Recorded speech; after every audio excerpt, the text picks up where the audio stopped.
on what I would call software assemblages. So we're all familiar with art installations, and installation is a very common term that's applied to media art objects. So what I posit is that actually there's another term that we could use, and that term is actually assemblage. Further to that, I would posit that actually these conjunctions of augmentation in virtual space and in real space, we could actually call software assemblages because they're actually arranged through the agential relations between code. Right? So the question really is, how do people interact with data systems in the situation of a network assemblage? Not as kind of passive viewers of an art installation, but as active participants in this unfolding system that is life and virtuality. So with that, I shall hopefully request. Oh, there we go. It's because I didn't have the play button. So as you can see, it's going to be very professional here. So I'm just going to, the first part of my talk, I have a video here that I really speak along with. I don't sort of do slides, so occasionally I might sort of fast forward a little bit here. It's quite a long paper time at the ISEA this year. Has anyone else have you noticed that? Yeah. And so basically what I'm doing is essentially fleshing out with a whole lot of extra examples. And so what we're actually going to be doing is I'm going to be talking a little bit about head-mounted displays and virtual immersion, as well as smartphones and tablets. So it's going to be this sort of structure where we talk a bit about these entanglements in mixed reality. Mixed reality is a concept that's come out of computer science, obviously. It's actually a couple of gentlemen by the names of Milgram and Kishino came up with a reality-virtuality spectrum in 1994. And that's still what we use primarily today to judge whether or not something is in the real world or in the virtual world. So augmented reality and augmented virtuality sit at these kind of equidistant points in this spectrum, right? So the thing about that, it's quite interesting that as mixed reality becomes more and more joined together, we actually find it a bit hard to distinguish between what's real and virtual, right? And so I'm going to be approaching AR as this kind of, well, this is the definition of AR, which is that it's an interactive, go back, there we go.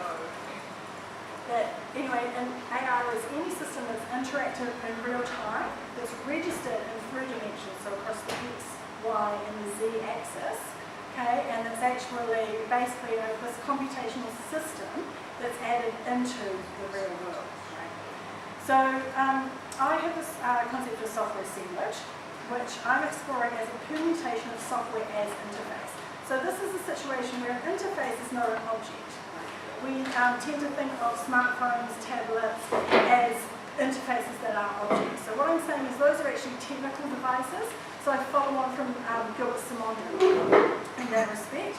And so what I'm actually looking at here is the way that augmented reality poses a situation where there's a kind of performative style of interfacing, right, between real and virtual, and between people and things in the world, you know, and between data systems and reality.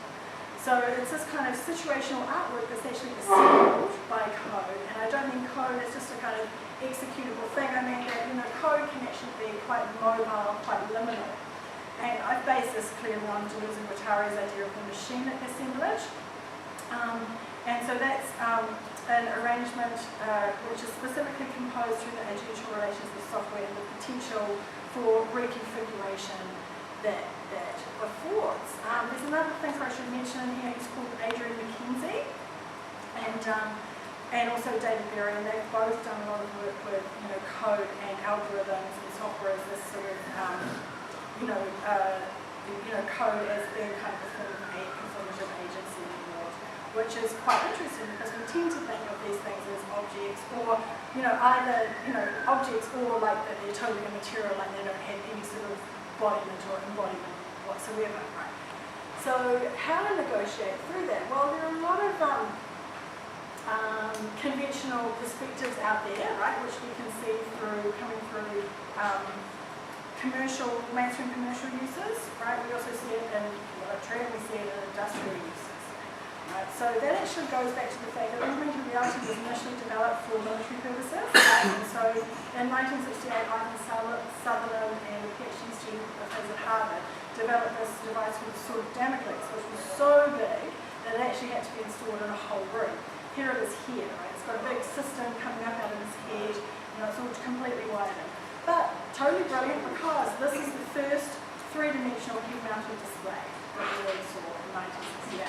But what happened quite quickly, this was funded by Defence Research, so now you can see the legacy of Sutherland's work in developments by DARPA. This is the DARPA Viz system, so that's for military visualization. And here we also see it commercially, right?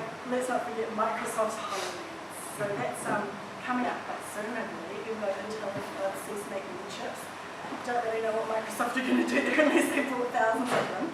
Another design pattern is magic books. So that comes through a guy called Mark Billinghurst, who's and a gentleman has collaborated called K-Shot in 2001. They produced the world's first magic book. So this was the idea that you had this sort of marker-based tracking, right, on a platform, and that you would actually turn the pages and these hallways would appear out, and you would have this sort of blurred perception between reality and virtuality. So this is actually still very much being developed today. Billinghurst through the Hit Lab in Christchurch has a lot of actually has products on the market. One's called Predico, which is a sort of augmented book. It's also notably been taken up by an artist called Camille Scherer, who's actually a designer from Switzerland, from Lausanne. She won quite a big prize in Europe a couple of years ago. It was a very big cash prize, and she's had her work shown at Whitney. Her development on from Billinghurst's work is actually called the Haunted Book. And here's a video of it here.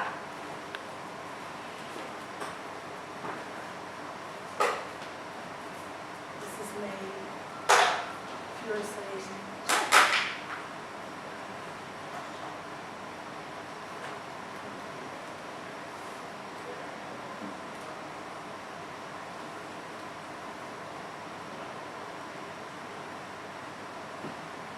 So this is slightly different software. It's developed by Julian Pillay. It's called Ferns. And they own that at eCo. It's not available on the market. It's quite a sophisticated markerless tracking technology.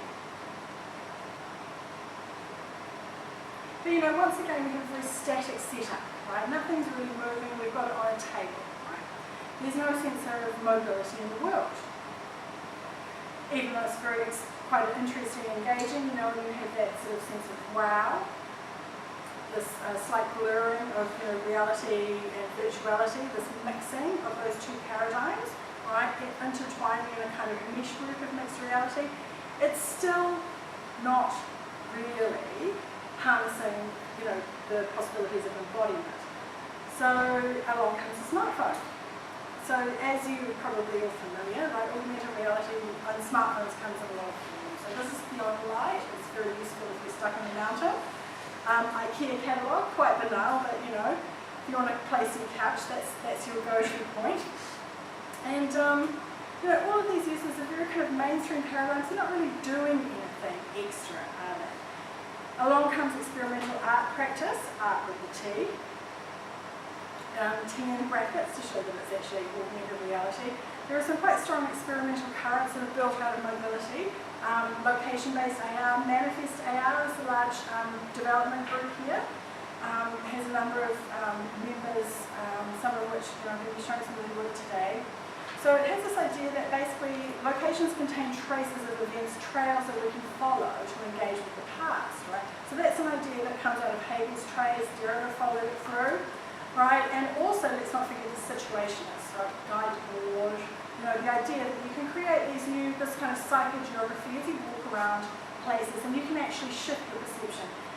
This was a very important mixed reality game, right? Not, it doesn't have sophisticated graphics. It's 2003, but Uncle Roy All Around was really the first mixed reality location-based game that harnessed people's attention in an artistic way, right? So the idea was you look for this fictional character, Uncle Roy, you get to kind of track him around the city. You go to offices and locations, you find traces of his presence, but you never actually find the man. So people played this around London in May, June of 2003, started this quite, I think, interesting paradigm for reality-based games. You know, Troy Innocent has followed that up in Australia, notably.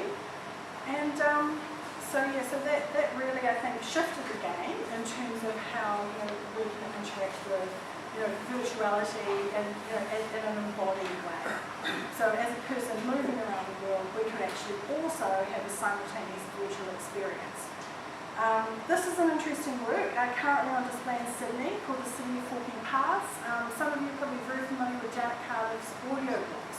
So this work, augmented reality book, has grown out of her audio works, which she's made for a number of years. Right, she actually has a sort of narrative that you must trace along and follow with on your phone as you move from place to place. It's very disconcerting. These are all screenshots, right? So you're walking around in the dark in Sydney, right, fairly safe, and you see these kind of people coming towards you. You must trace your phone, and then you realise they're not there in real life. She takes you to some very dark places. I was about half a metre away from the water down these very slippery steps.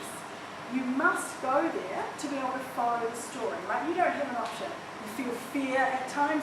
Yes. Oh, you certainly do, right? I found myself up all sorts of, we were in very obscure places, there were strange people around me, I'm pretty sure they were to do with the artwork. You know, it actually really pushed the boundaries of my attention as a participant, right? And it put me into a slightly sort of edgy area, and I thought that was one of the really fascinating things about this aspect of mobile AR. You can go to places that you wouldn't normally go to. Viewing in a gallery, we've all done that before, right? Viewing down a tiny, grungy back alley with God knows what on the ground, maybe not so much. Okay, so this is where experimental art and AR are actually really pushing boundaries here. So these are, you come across this gentleman, right? You're walking down a very, very dark kind of tree-lined street, following your phone, and then suddenly this character starts walking towards you with his mouth gauged, and you can hear the sound. She records it binaurally, right? So that you actually feel like you have this three-dimensional audio embedded in your head. It's extremely powerful. And then you finish up in this sort of underground subway, and that's the end. Now you're off on your own path, right? Do you take those experiences back into real life? Well, what actually happened to me was I finished the work, and I was just sort of looking at the phone, you know, wandering around, contemplating, and this woman walked up out of nowhere from my right, and she had her phone light on. And you know, so I've been watching these kind of crazy characters coming out of the phone with their phone lights under like this, and then this woman came up to me, and I nearly totally freaked out, but it turned out she was just a tourist wanting photos, so all good there. So this is where this kind of mobility paradigm, right, can really like shift your perception. It's not just something that you experience in a disembodied virtual kind of way, right? It's something that actually pulls back into your real life. So you end up with this kind of genuine meshwork of real and virtual. And for me, that's what we're actually, you know, this is where mixed reality is going. So mobility effect, walking around the site gives the participant the ability to respond to the work in a kinesthetic way. Participation is active and experience you must seek out, you must trace and follow that trail. It's not simply delivered to you, you know, it's not an easily consumable artifact, right? Because you can stop these works at any time, and it's kind of scalar, there's a bit of scalar entanglement as to what you actually get out of it, right? So this is another work, actually, that I'm about to show you, which is quite confrontational. It's John Craig Freeman did this work, I think, starting about 2011. He deployed in about 2012 in the Arizona desert. So I went to try and find it last year, and it's called Border Memorial. And what it actually is, it's the record of the deaths of thousands of individuals crossing the Mexican-American border. Right? And so what John did was he actually went to, he found a database with all of the locations on where these deaths had occurred. There's my own photos on the way to these sites.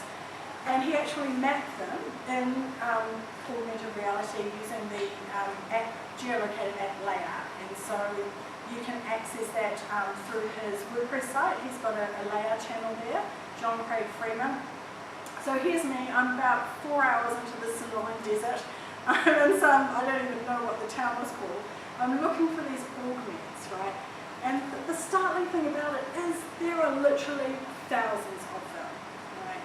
It it's an absolute tragedy, and I knew that people had died in border crossings. I'd spoken to people whose relatives had died in border crossings, Mexican friends of mine, but it wasn't really until I actually had the experience of searching for these locations that I realised what a huge impact this migration is having on human lives. And it's quite shocking. You go down there and you see this border fence, you see the augments on the other side of it, and he's mapped these sort of Day of the Dead-like skeletons on this sort of very desolate, it's a totally desolate frontier, it's a desert, and these people died without food, without water, and then they would probably, they had to be left where they fell, some remains were buried, but this is a desperate situation, and that's happening right now, in 21st century America. So I'm just going to play this for a little while because I think it's quite stunning. This is John Craig Freeman's visualization. He was very kind to let me present his work today, even though he's here at the festival. He's downstairs. He's actually got a really good work in the lobby right now, so you can all leave if you want to. Just kidding. And it's actually called Portal. He's one of the most experienced practitioners in this form of geolocated AR. Right, coming out of the Manifest AR group, there's also Tomiko Thiel, Oppenheimer, Mark Spirek. Hello, good timing.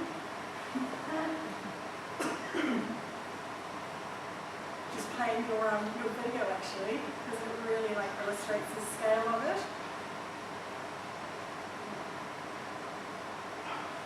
Yeah, so this is where this mobility paradigm is really a game changer in terms of our experience of virtuality, right? Because actually everyone has this experience accessible to them on their smartphone or tablet.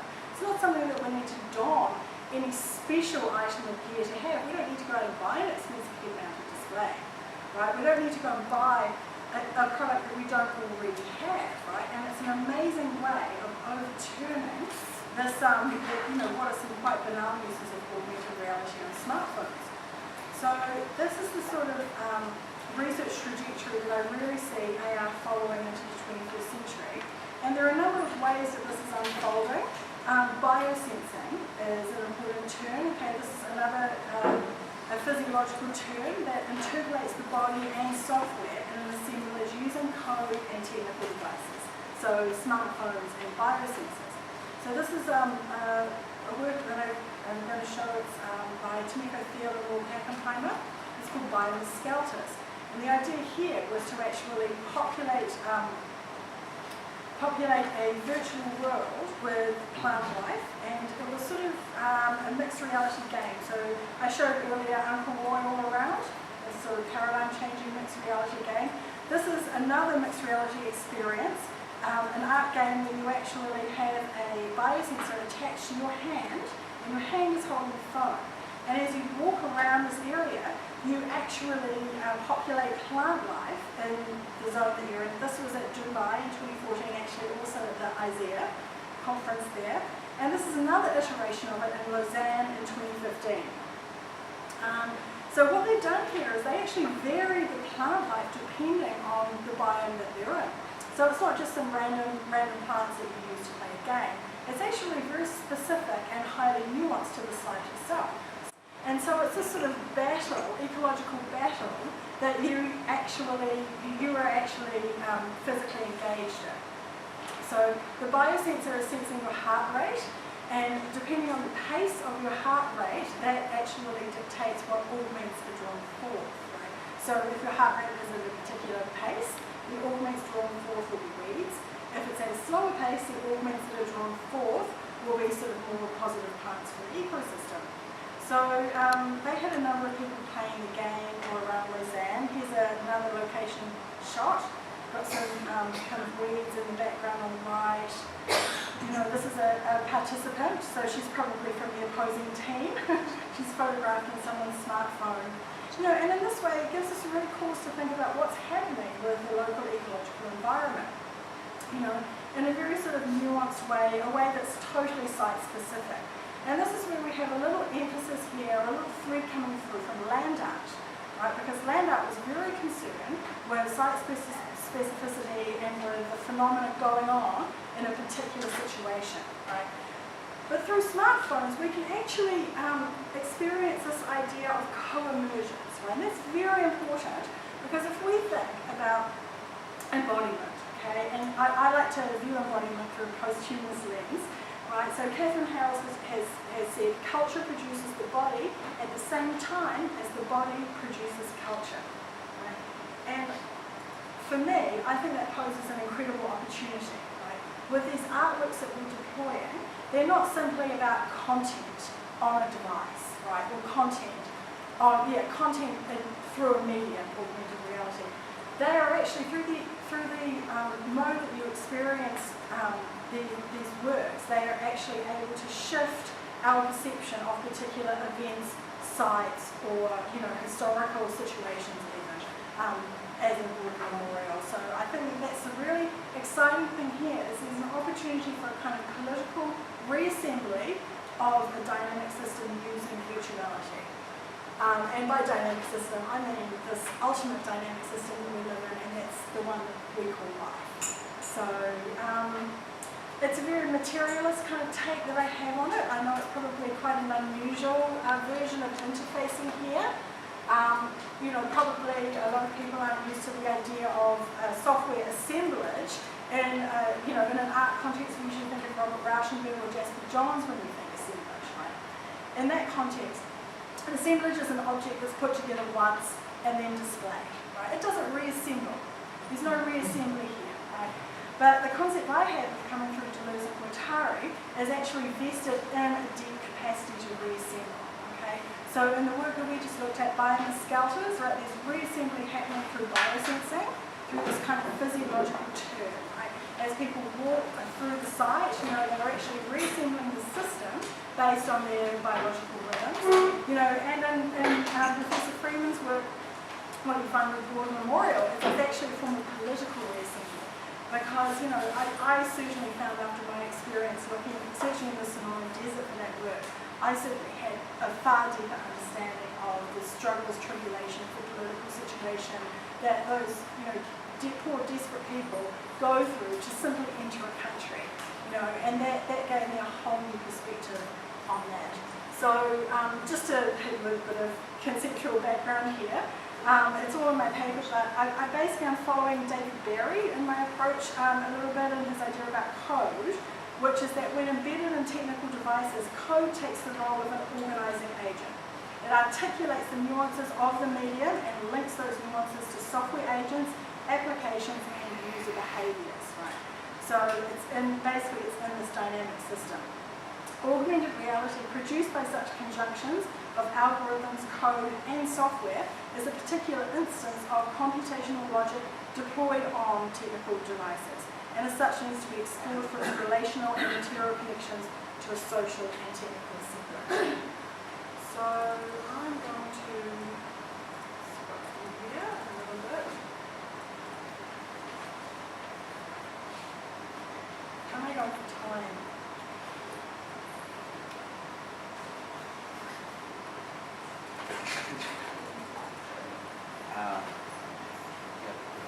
Okay, good. So I've got much time for a few more examples.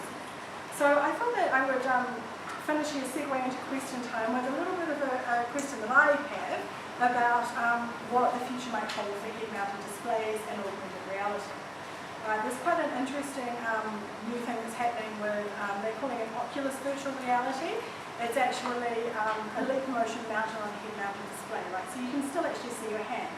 Technically, according to Norman and Kashino, that's actually augmented virtuality because it's a virtual world augmented with the body, and you're still seeing the body, right? So I want to ask all of you, what are some of the social behaviours around smartphones and tablets? And also, what are some of the social behaviours that you know happening with head-mounted displays? Okay, so I'm just going to quickly show a video here that I think illustrates some of the social behaviours around smartphones and art, and then we'll have a little discussion.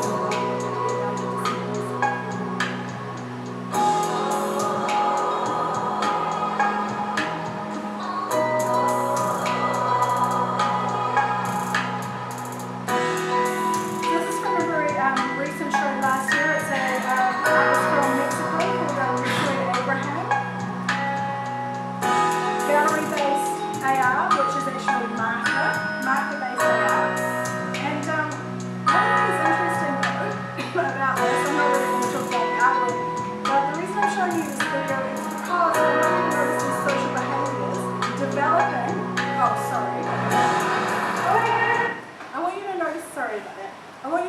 these social behaviours that are developing around experimental art practice and smartphones, right?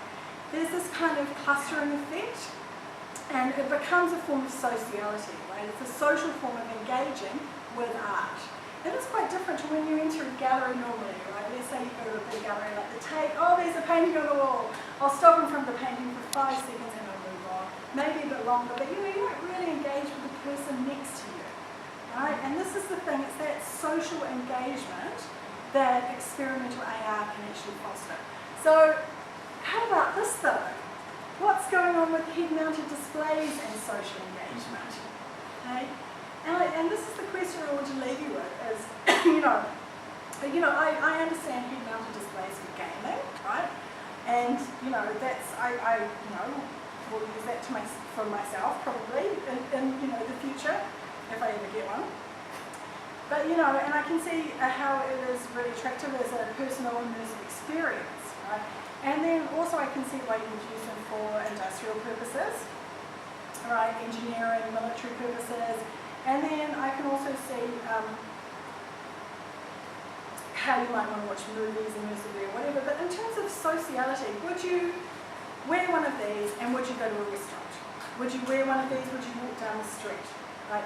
Are there social behaviours that you see could develop in the future around head-mounted displays, just the way social behaviours have developed around smartphones? So that's my final question to you, and I think